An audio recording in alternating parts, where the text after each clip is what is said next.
This is the only cup that allows you to drink from an open container in 0G. But how does it work, and why do we need a special shape to drink without gravity? In order to drink from a cup, we rely on the fact that gravity is always pulling things down. So if we want to take a drink, we just have to tip the cup and the liquid pours into our mouth. We can drain the whole cup into our mouth just by tipping the cup more and more. But what if there were no gravity? Well, if there's no gravity, that means that there's no down or up.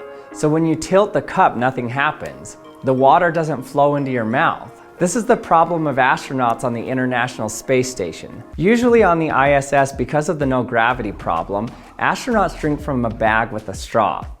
This works, but drinking from a straw gets old after a while. It's a different experience to drink a sip through a straw versus a cup. When we suck it through the straw, we don't get the smell of the drink next to our nose, so we miss out on some of the flavor. So how does this new space cup work? Well, it relies on the surface tension and cohesion of the liquid to the cup walls.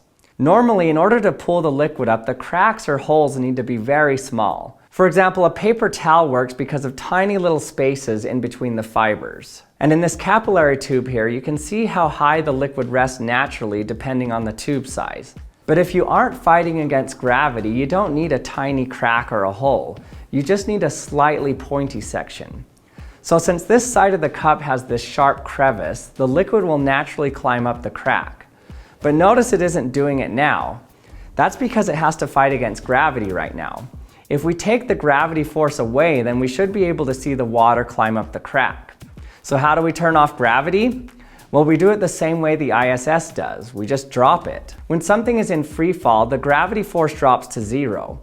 That's literally why the ISS doesn't feel gravity, because they're in free fall as well. They're just moving really fast sideways, so they never hit the Earth. They just fall around it. So let's drop our cup and see if we can see the liquid climb it. 2, 3, drop.